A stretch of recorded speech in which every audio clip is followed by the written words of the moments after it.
You're muted. Core class for week 8 for Sunday, the Witch's Pyramid in review and introducing the Pythagorean table in conjunction with magical names. Whitney and Sophia, how are you guys doing? I am great. How are you? Doing fine, doing fine. Working hard at the homestead with an addition and was studying or looking into brushing up on the Pythagorean system once again. The Pythagorean uh, system is something that was documented, and we all know Big Blue. We call it Big Blue. It's from Raymond Buckland's book. This is the Pythagorean system and the birth number, and utilizing numerology to to create that magical name is just something that was passed along to us from some of the pioneers, from the early days. Well, I say early days, but 70s and 80s. Facebook user, good evening. Good evening as well. So the Pythagorean, actually, I wanted to review the Witch's Pyramid: to know, to will, to dare, to keep silent. And there was lots of, and I'm sure you reviewed the video from last week because you weren't here for Wednesday, Whitney. Yeah. But so that's great, actually. What's your take on the Witch's Pyramid? Let's start with that. A lot. All right, let's have it. So personally, I think it's worth breaking it down into really looking at each section. And I noticed that you took like each section of to know, to will, to dare, all of those, and you looked at the Hermetic principle of polarity against it, against each of them, and what are the different ends of that. And I think it would be interesting to take each one, starting with to will, and look at it through the filter of each of the Hermetic principles, and really dive into it and do a deep dive into what that means and what they look like in that light. And when we look at the corresponding elements with each of the sides, I definitely think you can do a deep dive into that element and as to why it relates to it. So if we look at to will, if we look at that against the Hermetic principle that everything is the mind, right? So when you're looking at your will, is it the will of the quote divine, or of the collective consciousness? Is there like an overall will that we're subject to, or is it your own personal will, your own personal desires? And you can look at it, through that light. And where does our will come from? What is it that we want? And are we subject to divine will, or do we have, that power to choose and free will? So I think there's a lot of exploration that can be done, going through each of these sides, and then especially the exploration into the elements. How does the fire element correspond with your will, and what does that look like, and how many different angles are it? Is it, and where does your will end and begin? Where is your, a witch's word is meant to be the word of truth, because we know our words have power. Mm-hmm. And are you speaking your will, or are you allowing others to run over you? Are you setting boundaries? Are you being truthful when you agree to do certain things? Or is your will shaky in that you can be talked into and influenced to do things you don't really want to do or that don't feel right? Then you don't have a very strong will. Does that correlate to mean that you don't have a very strong fire element within you? And how do you learn to create a balance of each of these sides and each of these elements within you? And I think that there is a lot of work that can be done to build up your will. Because if you have a shaky will, if you're not resolute, if you're not honest, saying yes when you really mean no, committing to things that you don't really want to do, right? Is your magical will going to be strong? Or because you don't have full resolve and conviction, how's that affect your spiritual life and your magical life and your practice? Do you get wavering results when you do ritual and practice magic? Do you get what you want? Or does it vary? Do you get what you desire, or are you subject to divine will? There's a lot of angles that I think that, for me personally, I think it would be worth, going into each one and spending a week on it and really thinking about, are you honest with yourself? Are you honest with the people around you? Is your will strong?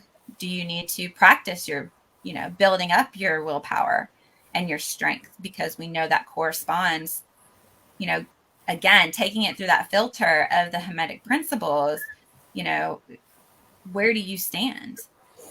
Where is your strength? And I think that's just like a tip of the iceberg for me, right? And then you've got the other ones as well, to know, what do you know? And where's the line between faith and knowing? And how do those things correspond? And when you take to know and you filter it through the Hermetic principles, where do you fall? Where's your faith? What is your knowing? Where does your knowing lie? Is it, again, in that collective conscious, or is it in a divine aspect? Is it within yourself and your ability? Do you have a faith and a knowing that your will is your word, and your word is, your craft, and what you say will happen, and therefore your magic is in knowing that when you say this shall pass, this shall be, it will be? Or do you have to have more? Do you have to have the ritual, the elements? What do you need? How do you have your focus? Is your will focused? There's just so many aspects. So it's a fun topic for me. I love diving into the Witch's Pyramid, and I so regret that I wasn't there on Wednesday. I had my 3-year-old by myself, so I just knew that wasn't going to work. But I would love to explore more into that. But yeah, so that's just I'll leave it at that. That's a little bit of thought on the Witch's Pyramid for me. Like, there's a lot more we can go into, but I am interested to hear about the sorry, get it out for me, Harold. Pythagorean. Thank you. System. Yeah, absolutely. I don't have a problem with going into the Witch's Pyramid some more, because each one of those tenets have to do with the elements. each one of them resonates with an element. You just had said that the will corresponds with fire. Right. And you also mentioned that, well, where's the balance with that? And I think the balance within that, the whole pyramid thing is, well, if all the elements are incorporated, well, that's the because you have two aggressives and two passives with your elements. And the will is basically nothing's holding us back. The drive to keep going to any avail, no matter what the setback is. Just to keep striving, and that can be done mundanely. It can be done magically, and the will is very, very important. Like that, I have no problem with going through that because the elements is very important for a core structure in the craft. The witch's pyramid could just be, a template to discuss the elements. Absolutely. Yeah, Yeah, definitely. And like you were saying before, we don't do our craft, we live our craft. that's right. And we have to live in this balance. And you're talking about your will and the strength and the drive to keep going, and how there's this balance between the two active and the two passive. But yet, what about the people that don't have that? And how can we help them to figure out how to develop it? Like people that are maybe too watery, right? So their will is watered down and their fire is barely an ember, right? They don't have that drive, and they let others dictate and determine for them what their lives will be and what direction they will go and what they will do. And um, I think it's worth exploring that and how to keep the different elements in balance, so that you're not being watered down, or you're not strong and firm and grounded, and all the different aspects. Absolutely. And um, we have to look at and help. I feel like in presenting the information and talking about will, we assume that if we are in the craft and we know how important that will is. But again, going back to, if our will is watered down, what kind of magic are we having? What kind of craft are we living? And where are we off balance? And how do we strive and create that balance? And I think that's something that the core, why the core is so important in helping people understand the balance and how to build up your fire self, build up that fire element within if you don't have it, or how to, people that don't have enough water, right? They have no compassion, they have no forgiveness, they're all fire, they're all drive, they're all go, and they'll run over people if they have to, right? And what kind of magic are they creating out in the world, right? So I think it's very important to help people see the value, again, filtering it all through those hermetics that we just went through, of keeping these in balance and creating that. And I think it's something that is great to have here in the core of, it's not just about looking at the will and looking at the fire element, but discovering what that truly means to live the craft, not just study it. I have found that the best way to understand will was to understand what the opposite of will is. So the opposite of will is to buckle down, to surrender. And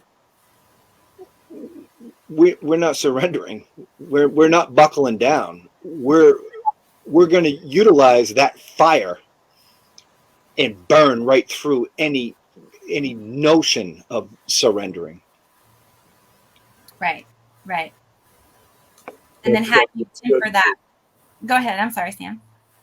I was just saying that's what we should do. That's not what we all do. Right. Some of us have weak wills. Some of us do buckle down. Some of us do cave and surrender and follow the will of others. Yes. But that's not what we should do. We need to build our will up, right? You need to have a strong will like you're describing. And then how much is too much? And finding that balance. Did I miss your question? And how much is too much? Too much will, too Yes. much desire. You get these, egomaniacs and the narcissists. It's all about them and get out of my way, and I'll burn this thing down if it doesn't go my way, right? Yeah, Like, they're all fire and no water, right? yeah, finding the balance. Yes. I would agree with that too. Which is basically what the pyramid is really all about. It's identifying these things, identifying the elements, and then creating the balance of them all, and living that as well as practicing. Someone in the chat room just said, got to know when to hold them and know when to fold them. So that's pretty cool. All right, I'm going to move on to the Pythagorean system. And like I was saying, the Pythagorean table was, in Big Blue, in Buckland's books. It was in Scott Cunningham books. A lot of the authors from the 70s were talking about this. And there was someone in our core group, well, the main body group, that was basically saying, well, I'm not going to use that stuff because it's all hokey. Well, it could be. Again, everything is true in one sense, false in one sense, and everything's permissible. And if it works for you, it works. But what we don't really want to do is overlook the power of numerology. And anytime that you can grab onto these correspondences, it strengthens our magics or our will or the like attracts like thing, to manifest ultimately what we want to do. And if you can do that by tapping into, Pythagora, this the Greek mathematician that created the Pythagorean system, and now, like in modern times, people who study numerology, they're studying this because the Pythagorean system is exactly the formula that the ceremonial magicians are drawing their sigils with.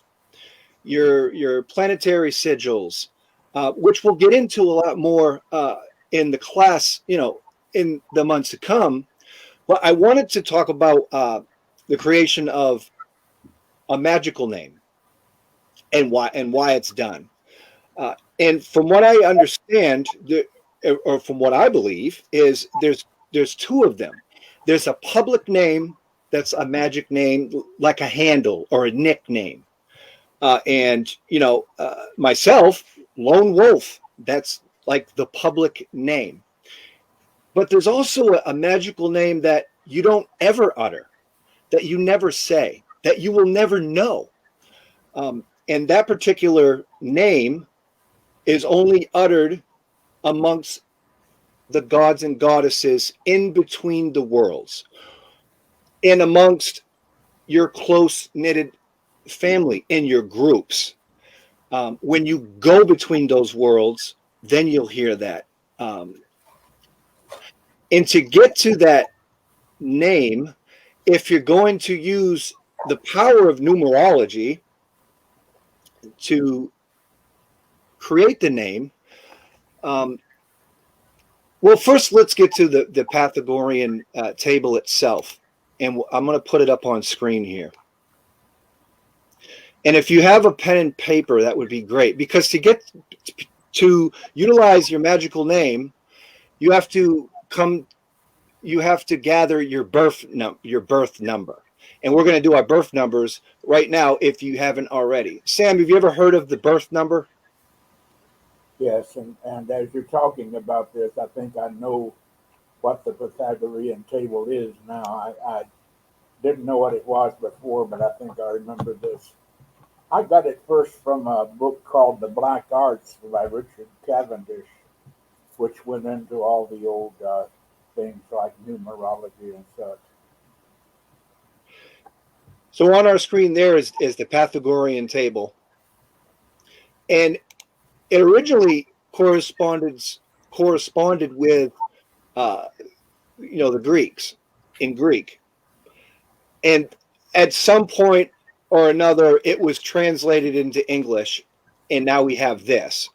And I haven't been able to find any information on where, when it was translated, or who did that. So if anybody comes in contact with some of that information, that would be some great stuff too.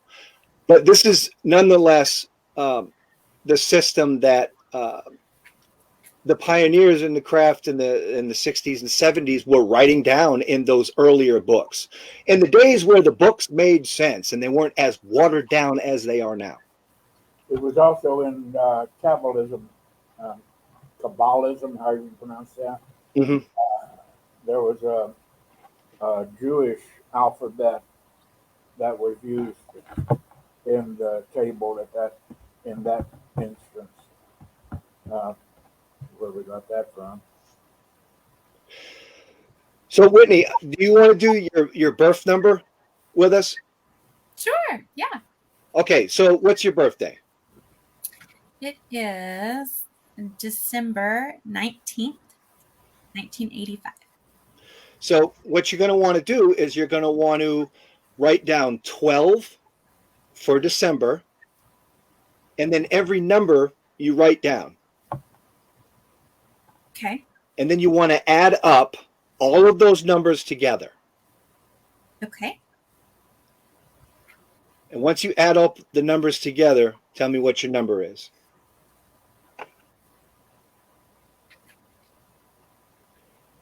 And that's how you get your birth number. And your birth number. So when I add them all up and then reduce it down, right? So Yes, like the 1 and the 2 will be 3, and the 1 and the 9 will be 10. And then add all those together and I get 36. And then I'll add the 3 and the 6 together and get 9. Right. So is that your final number, a 9? Yes. So what that means is your birth number is a 9. And in numerology, number 9 corresponds with Luna energies or moon energies. So, and that has a lot to do with numerology. And so that's really cool. So when you take that number 9 and apply it with the Pythagorean table, when you make your magical name, you want your magical name to be spelled to make the number 9. Okay. And what that's doing is drawing upon numerology. It's drawing upon the correspondences of you and empowering the name a lot more. And it's a lot deeper than that even. Right. Because initially we're doing this because of a post that was done in the group, but I thought that it would be cool to bring something old school back that's really not used much anymore. Right. Yeah. And I think that's important to bring some of these older customs and traditions back. There was a reason for it. There's a purpose. Yes. It's not, it's, in opinion, it's not hokey to me, because the correspondences and everything. But yeah, imagine, yeah. Going back to talking about it not being hokey and there being like a whole reason and theory behind it. When Sam mentioned, there was a Hebrew aspect as well. I actually have a book that talks about exactly, but it's from the Hebrew perspective. And so it takes you through that process of getting your birth date and running it in your name even, and like taking your name with this number, the system you keep putting up, and spelling out your name in the numbers and adding them up and getting the number for not just your birthday, which mine was the 9, but your name. And it was like as a very complicated system, but you can take all of this, right? And it had this whole guide in this book. I did not get very far. I was going to start with my kid. And yeah, she was an infant at the time, and then life took over. But essentially it tells you a lot what life path and like what your strengths are and what your weaknesses are, and what like I think it even went so far as to like what kind of planetary energy that you had. And it really was laying out, using all of that what you're talking about, laid out a way for you to know like what your purpose is and what you're meant to be doing in this lifetime, and what you signed up to do in this lifetime.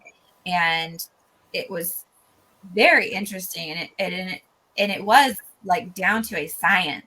So definitely not hokey at all. Like, and it's something that people study and do professionally for people. Like you could go to these people and have them figure out and tell you what your purpose is and what your life path is and what you're meant to be doing and learning in this lifetime. And like professionally, people get paid to do that. So I definitely think there's a lot of value here and within this system. But looking at all of that, and just to say it's not hokey, it's a science, very serious science, like magic is very much science. But it didn't go so far as to pulling in like what you're talking about here with your magical name and the correspondence was within that. So that would even be taking it a step further, to incorporate that and really find out where your strengths are, possibly even magically speaking as well. So very cool. Very cool. And also to add with the birth number and the numerology, which you can ultimately use for your magical name, but you can also use it as a tag lock. And a tag lock is like a like attracts like situation where, instead of taking, you're going to take a piece of their hair, their fingernails or whatever, but also with the tag lock, if you're using some kind of amulet or talisman, you get a hold of their birth number, and then it gives you a number to put with it, which just further gives you correspondences with that. That's interesting. So, a lot of times you'll see in different spells and whatnot, they want you to use like a person's name and a birth date. And so you could use that number, and possibly even if you didn't know like a birth date, you could use their name with this system to get a number, and use that as a lock as well if you didn't know somebody's birthday. And this actually reminds me of something that I learned a while ago. And what it is when you know somebody's name, you have power over them. To know someone's name is to have power over them. Yeah, absolutely. And that's important too. Like even with priests, when they do exorcists, they want to know the name of whatever demon or spirit that they're dealing with so that they can, do the exorcism. So I know that's a very important piece of it. So yeah, there's definitely a lot of power in having somebody's name. And that's part of the reason why a magical name, the one that you use amongst the gods or in between the worlds, is never uttered in public, because to know somebody's name, you have power over them. Yes. Well, and it goes back to the same theory too of, not to keep throwing too much, Christianity in there and Catholicism, but, so much of Christianity did take from paganism and magical systems. This is a known fact. But when you think about people that do things in the name of Jesus, right? They're invoking him by using his name to try to get whatever result that they are wanting by invoking the name of Jesus. So in effect, they're working magic when they're doing that, even when they're doing their prayer at the meal and their blessing or any of that, where they say in the name of Jesus at the end. They are using a magical system and using and invoking that power of the name, like you're talking about. Mhm. Which would be blasphemy to some, but Well, for class today, I just wanted to review the pyramid. I wanted to get into the Pythagorean table and talk a bit about magical names and why they're important. And once again, we have, right again with the witch's pyramid itself, to keep silent, to know your name. You know, it all kind of goes together rather nicely. absolutely. That's about all I have for the core class. Do you guys have anything at all? I think if we look up the word gematria, Gematria, we Okay. may find that that's associated with what we're talking about. Mhm. Spell that again for me, Sam. Gematria, gematria. Okay. I think that has to do with associating words with numbers and determining uh, some divinations from them. Very cool. Very insightful. I'll have to look that up as well. Yeah. Also, I've been a student of numbers for a large part of my life. I have my own study, which I call meanology, taking the word meanie from the Bible, mine, tekel, upharsin, the writing on the wall. But also, mine, mene, is also the name of a Greek goddess of the moon who counted the days of the month. So it had double meaning. But my study of numbers is within numbers. I don't apply the numbers to words or anything like that, like numerologists do. I just study numbers within numbers. The first thing you would want to do if you were doing this is take a multiplication table. We all know what those are, right? Okay, you take a multiplication table and you reduce all those products down to their root value. So 12 becomes 3, 27 becomes what, 9, and so on. When you do that, you will get a startling result. A startling result. If you have any vision at all, you will get a startling result, which can be the beginning of a whole new study of numbers. Uh, Well, it's interesting what you're talking about, Sam. Like, too, when I'm thinking about that and looking at where I did my birth number and how I broke it out, and uh-huh. the end result was 3101013. Yeah. And so it's weird because you have your threes and then your ones coming in, your zeros coming in, and then your one. So you could work from the one and work out to one, zeros, one, and threes. Yeah. Now, That's I could have told you something you could do to shorten your arithmetic there. I could have told you take out any number that is equal to 9 or a product of 9. If you'll do that with the number you have there, you'll see that the result is still the same, right. but it's a lot easier. That's called reduction. Right. Yeah. Yeah. Two ways of reducing a number down to its root value.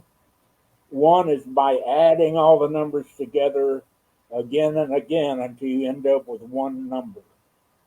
The second way is by dividing by 9, but using uh, remainder division, where instead of saying 9, the result is 4.703, you say the result is 4 with a remainder of 6, right?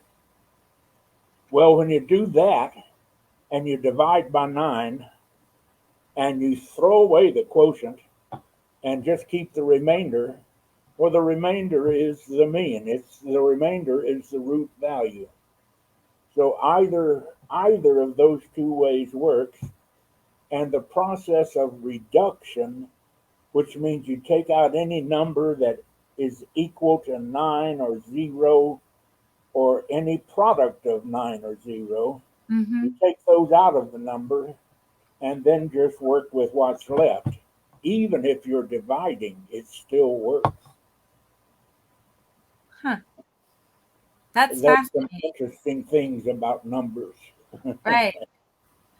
Well, and then if you take some of these numbers and go back to the chart and see what kind of names can come up, what different combinations you can come Oh, up yeah. with, and it would be interesting to even look at and study like the names of the goddesses, or the gods, and see what numbers those come down into. And you might even could use that to find a deity that corresponds with you and your name, and Yeah. or your birth number or your name number, and use that as a starting point for study, and research. So very, very fascinating topic today. I've enjoyed it.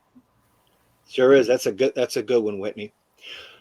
All right, well, that about wraps up the core class. Thank you guys so much. We'll be back Wednesday at 6 p.m. and go further down the rabbit hole with the witch's pyramid, but utilizing the elements as we do so, and other core craft topics for historical and contemporary witchcraft.